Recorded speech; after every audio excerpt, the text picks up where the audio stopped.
gihagaze neza muri Kongo igisagara cy'Uburundi. Timuga M23 iravuga yuko yishe abasirikare barenga 200 mu Burundi.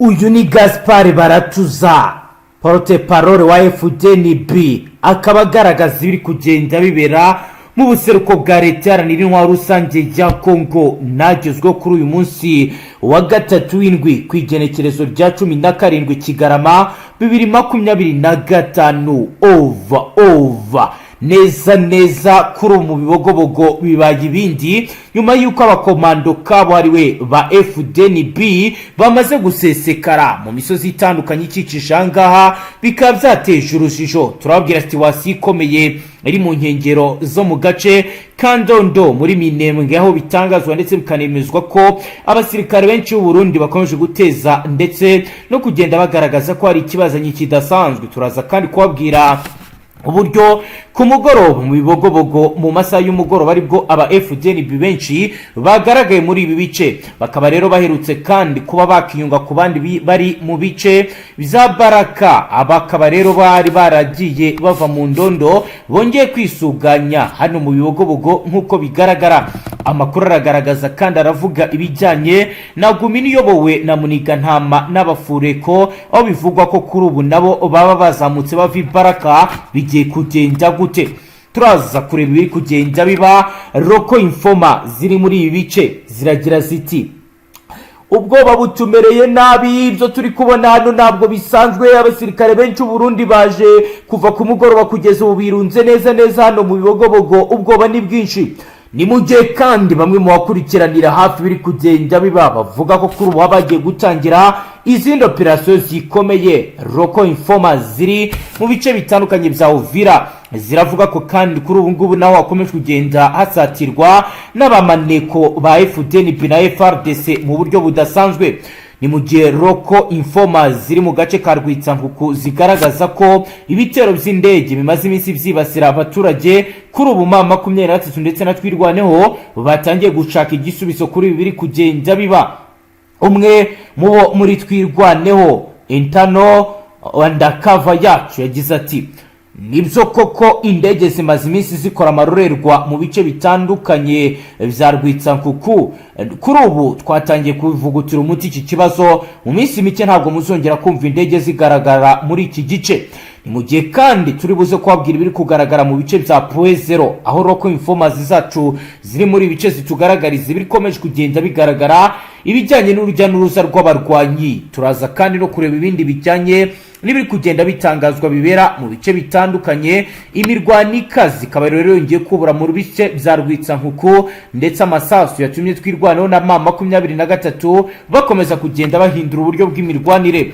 Turababwira rero ibiri kubera muri centre ya Minembwe, turebe kandi biri kugenda bivugwa kuri ku ngabo z'u Burundi ndetse n'ibyabaye kuva mu rukerera rw'ejo kuwa kabiri kwigenekerezo rya 16 Kigarama 2025. Turaza kandi kubabwira ibitangazwa n'abaturage baturera Rwitsankuku ahari ihuriro ry'ingabo za leta ryagabye ibitero kuri twirwaneho mu rwego rudasanzwe. Turazero kureba ibiri kugenda biba ndetse n'ibikomeje kugenda bitangazwa byose bikaba rero bibaye mu gihe amazi iminsi havugwa amakuru y'imirwano ikomeye mu bice bya Baraka. Agataho umubare w'abasirikare Burundi barungikwa mu buseruko bwa leta yaranira intwaro rusange ya Kongo wiyongereye nkuko twabibabwiye mu makuru yacu abanza. Mu gitondo cya karara abaturage batuhaye amakuru agaragaza ko mu bice bya Mboko na Baraka abarundi bakomeje kugenda bahaza ku bwinshi bamnyuze mu kiyaga cya Tanganyika. Turaza kandi no kurebera hamwe ibijyanye nuko Burundi bwamaze kwamagana itangazo rya AFC kuvana bijyanye no kuvana ingabo zabo muri Uvira baryita amayeri yo kuyobya amahanga. Turazoro kureba ivyo batangaza ndetse n'ivyo bakomeje kugenda bagaragaza byatangajwe na Minisitiri w'Ububanyi n'Amahanga binyuze kuri Minisitiri Edouard Bizimana wamaganye ibyemezo itangazo wamaganye byimaze itangazo ryasohowe na Alliance Fleuve Congo. Biro turaza kubirebera hamwe turebe uko bihagaze. Hagati aho turaza kubabwira n'ibindi bitandukanye bikomeje kugenda bibera mu bice bitandukanye. Warikare imidugudu 5 yashizemo abaturage kubera gunga FDLR. Zose rero n'urugamba rukomeye kandi rudasanzwe hagati aho muri Republika ya Demokarasi ya Kongo. Umunyapolitike Emmanuel Sandri yamaze gutabwa muri yombi.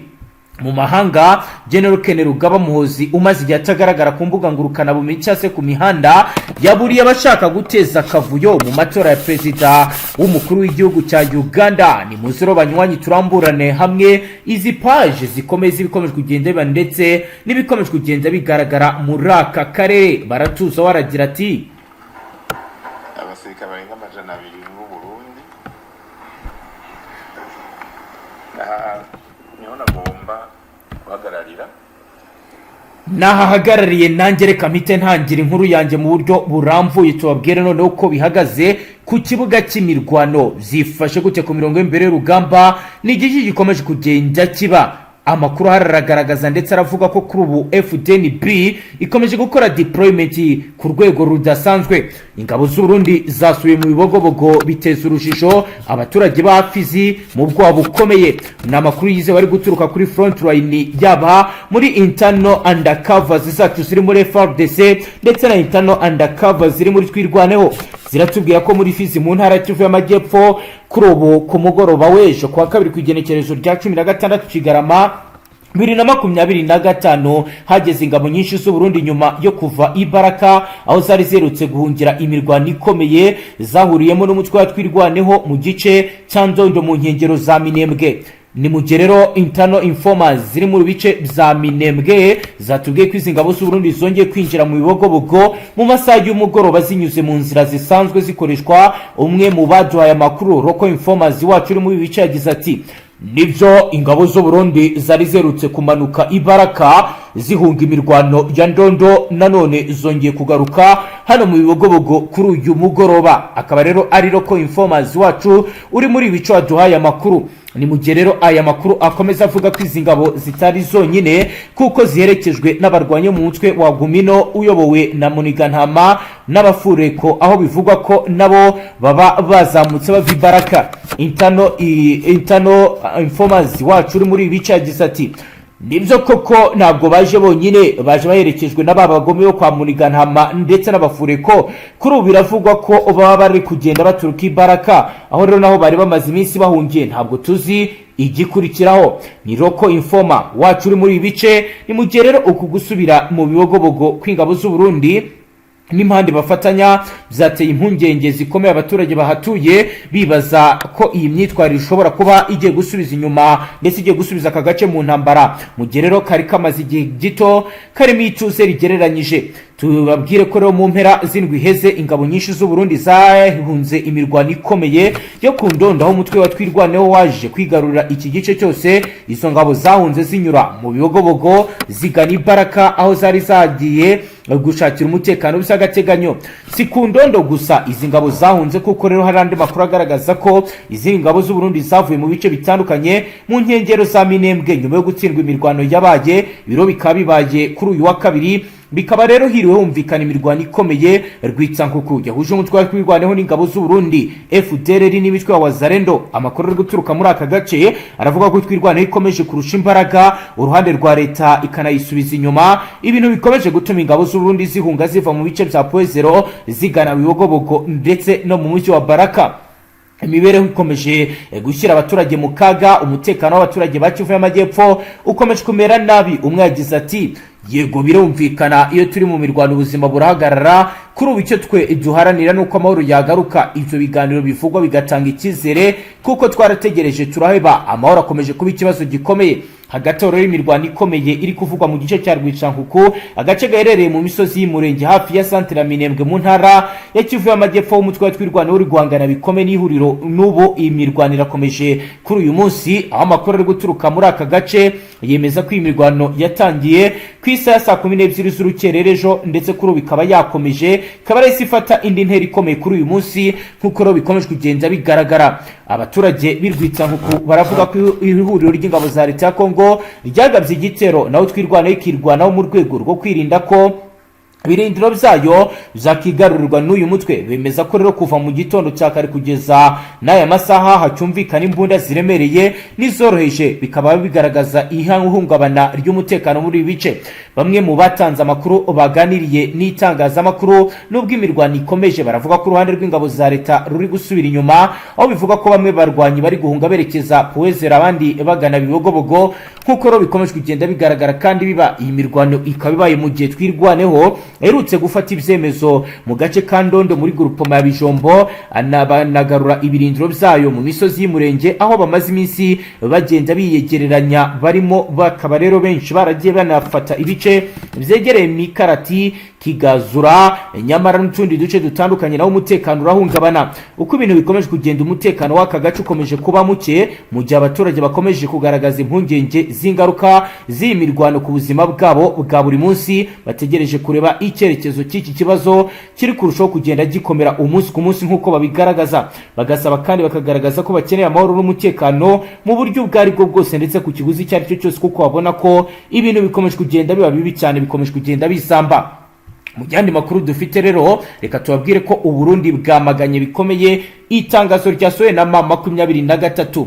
Minisitiri w'ububanyi n'amahanga Edouard Bizimana ryamaganye byimazeyo itangazo ryasohowe na Alliance Fleuve Congo, rikaba rero rigiye kuvana, rivuga ku ibijyanye no kuvana ingabo zayo mu mujyi wa Uvira mu burasirazuba bwa Repubulika Iharanira Demokarasi ya Congo, riravuga ko ari amayeri agamije gushuka no kuyobya amahanga. Mu butumwa yashyize ku rubuga rwa X, Edouard Bizimana yatangaje ko iryo tangazo ari ikinyoma kigaragara kigamije kuyobya amahanga. Perezida wa Leta Zunze Ubumwe za Amerika, umunyamabanga ushinzwe ububanyi n'amahanga Marco Rubio ndetse n'abantu bose bifuza amahoro arambye nk'uko rero bigaragaza, yakomeza ashimangira nk'uko abivuga ko abarwanyi ba M23 n'ingabo z'u Rwanda batarava na gato muri Uvira. Yongeraho ko ibimenyetso byose byerekana ko u Rwanda rushaka gusa kugabanya igitutu mpuzamahanga rukomeje kugenda rushyirwaho. Aya ni amagambo y'u Burundi akurikiye itangazo rya AVIS ryasohotse mu ijoro rishyira ku wa kabiri ku igenekerezo rya 16 Kigarama 2025, ryatangazaga ko uyu mutwe wafashe icyemezo cyo kuvana ingabo zawo mu mujyi wa Uvira. Muri iryo tangazo AVIS yavuze ko iyi ari intambwe yo kubaka icyizere igamije gushyigikira ibiganiro by'amahoro no kubiri kubera Idoha. Bavuga ko bagiye kuvana ingabo zayo muri uwo mujyi nk'uko byasabwe n'ubuhuza bwa Leta Zunze Ubumwe za Amerika. Gusa uwo mutwe wongera ko kuvana ingabo muri Uvira kugomba gushingira ku byifuzo bijyanye n'umutekano birimo kurinda abasivili, ibikorwa remezo by'ingenzi ndetse no kohereza ingabo zitabogamye zigira inshingano zo kugenzura byimazeyo aka gahenge. AFC yanaburiye ko ishobora kongera gufata intwaro mu gihe ingabo za leta ya Congo FARDC n'imitwe bafatanya wazanero cy'abafatanyabikorwa bo bagerageza kongera gufata uduce igenzura. Iri tangazo ryasohotse mu gihe igitutu cya diplomasi gikomeje kwiyongera kuri AFC muri urwego Leta Zunze Ubumwe za Amerika zerutse kuburira u Rwanda ku ruhare rwarwo rukekwa mu ntambara yo mu burasirazuba bwa Congo. Vice Minisitiri w'ububanyi n'amahanga wa Amerika Christophe Rwanda yavuze ko igitero cyagabwe kuri Uvira ari ikosa rikomeye, mu gihe Marco Rubio we yatangaje ko ari ukurenga ku masezerano Washington yasinywe mu ntangiriro z'ukwezi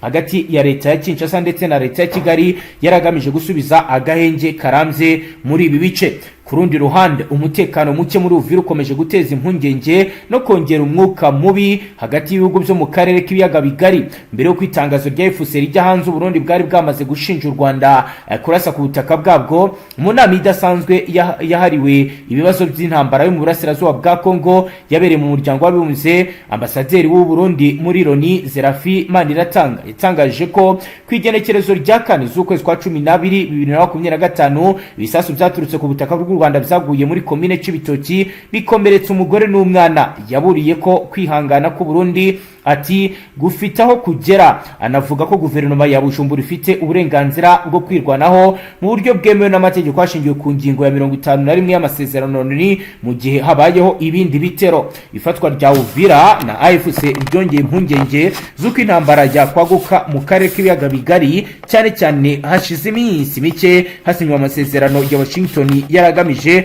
gusubizaho agahenge karambye hagati y'u Rwanda ndetse na Repubulika Iharanira Demokarasi ya Congo. Nk'uko abahanga babigaragaza, bakagaragaza ko ibishobora kuvamo intambara ikomeye mu gihe hatagira igikorwa mu maguru mashya. Hagati aho rero andi makuru akomeye aragaragaza ibikomeje kugenda biba mu bice bya Warikare. Ubuzima bwahagaze, ibintu byakomeye byifashe gute, nibiki biri kujya mbere? Reka tujye muri territoire ya Warikare tubabwire n'aya makuru akomeye atugezo agaragaza ibiri kugenda biba. Amakuru hari aravuga kandi aragaragaza ko imidugudu myinshi y'abaturage bashizemo kubera FDLR.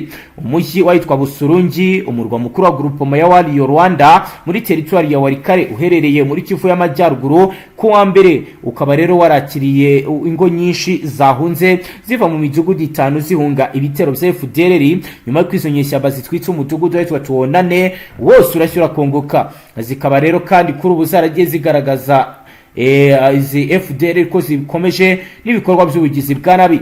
Nyuma y'iki gitero cyiciwemo abantu imidugudu yahitwa Bonde Alafya, Tuonane, Bunyamibwa, Kifuruka, Kirambo yari kuri ubu n'ubutayu nk'uko rero bigaragara.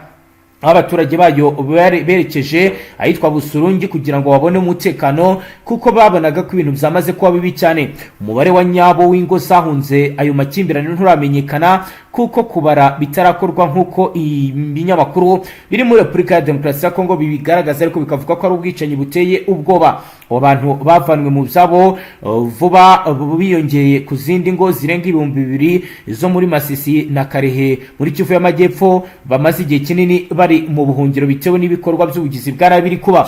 Abaturage baho bavuga ko batinya ubugome bw'abarwanya FDLR iyo bibutse ubwicanyi bwabereye Busirungi, ahitwa Chambucha, ahitwa Miyanga n'ahitwa Malembe bwakozwe n'izi nyeshyamba z'Abanyarwanda muri 2012, bakagaragaza ko ibi byose bibatera ubwoba ndetse bigaragaza ko bagomba kuba bahunga mu rwego rwo kurokora amagara yabo, kuko babona ko hari ibimenyetso bikomeye bigaragaza ko uyu mutwe ushobora kubagirira nabi cyangwa se ukongera umubare wabo wivugana, dore ko ushinjwa kenshi kugenda ugaragara mu bikorwa bibangamira bikomeye abaturage nk'uko byagiye bigaragara kandi byagiye bivugwa n'abatari bake. Hagati aho rero Minisitiri Nduhungire yagaye abirengagiza ibyo gutabariza abanyamurenge mu nama ya ECAS nk'uko rero abigaragaza, akaba rero yagaragaje ibiri kugenda biba. Ni Minisitiri w'Ububanyi n'Amahanga n'Ubutwererane w'u Rwanda Ambassadeur Nduhungire yagaragarije umuryango w'ubukungu bw'ibihugu byo muri Afurika yo hagati ECAS ko agakwiye gutabariza abanyamurenge n'abagizweho ingaruka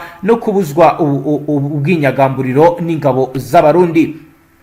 Yabigarutseho ku igenekerezo rya 16 Kigarama 2025 ubwo yavugaga ku butumwa bwa ECAS buvuga ko muri uyu muryango utabariza impunzi z'abanyekongo zikomeje kwiyongera mu Burundi. Perezida wa komisiyo ya ECAS Ezekiel Nibigira yavuze ko hakenewe ubutabazi bwihutirwa mu karere n'umuryango mpuzamahanga mu rwego rwo gufasha mu bikorwa by'ubugiraneza ku mibereho y'impunzi z'abanyekongo ziri mu Burundi. Yavuze ko impunzi ziri kwiyongera mu nkambi ya Gatumba ahitwa Buganda bahunga imirwano iri guza AFC ndetse n'ihuriro ry'ingabo za leta. Berekanye ko kuri ubu hari impunzi z'abanyekongo zirenga 2,500 ziri mu nkambi ya Gatumba zigera ku 40,000, zikaba rero ari iziri ahitwa Buganda. Nibigira yavuze ko mu ruzinduko yakoze yabonye izo mpunzi zifite ibibazo byo kubura ibyo kurya, aho bahengeka umusaya, amazi yo kunywa, ibikorwa remezo by'umwihariko by'isuku, ubuvuzi bw'ibanze n'uburyo bw'ingendo bugoye mu rwego rwo kohereza impunzi mu zindi nkambi. Yakomeje avuga ko nihatabaho ikindi kintu cyakorwa mu gutera inkunga zitandukanye izi mpunzi gusa, avuga ko imibero yazi ikomeje kugenda iba mibi cyane. Minisitiri Nduhungire yahise agaragaza ko ECAS ishaka kuba umwizerwa ari gutabariza abanyamurenge bagizweho ingaruka n'ibitero by'u Burundi. Yagize ati ECAS yari kuba nibura ikwiye kugirirwa icyizere iyo iza kuba yarakoze impuruza nk'iyo ku mibereho y'abanyamurenge babangamiwe no gufungirwa ibikorwa by'ubutabazi bizakozwe n'ingabo z'u Burundi. Abakomeretse kubera ibi bitero by'indege n'iby'ingabo za Repubulika Iharanira Demokarasi ya Kongo. Bivugwa kandi biremezwa ko Ambasaderi Ruvendungire afite ishingiro kuko uwo muryango utigeze wamagana ivyo bitero by'ingabo za leta n'u Burundi zagabye ku banyamurenge bahitanwe n'ibi bitero. Ekasere rikabitangaje ibi kandi mu gihe bamwe mu bahungiye mu Burundi kubera ibibazo by'umutekano muke batezwaga na wazareno FDLR, ingabo z'u Burundi FARDC bahungiye mu bice bitandukanye muri Uvira batangiye gusubira mu zabo mu gihe gito. Umujyi wa Uvira ufashwe na mama kwera 3 nyuma y'imirwano ikomeye yabaye kwigenekerezo rya 16 Kigarama 2025 ihuriro rya FC ryemeye kuva muri Uvira mu rwego rwo korohereza inzira y'ibiganiro hagati ya leta ya Kongo ndetse n'uyu mutwe. Ariko benshi baravuga ko bigoye ko mama kuri 3 yava muri uyu mujyi, ndetse bakavuga ko kugeza ubu ngubu bitaravayo. Ni nukuri dusoje banywanyi ngatu bashyikiriza amakuru atosoye abarabana n'umutekano, politike, ubanye n'amakungu ndetse n'ubuzima bwa musi bw'abanyagihugu. Wowe dukurikiye bwa mbere fyo ndasabone ntuzongere gucika ukundi n'amakuru ndetse n'ibindi biganiro tubashyikiriza ngaha. Hasta la vista.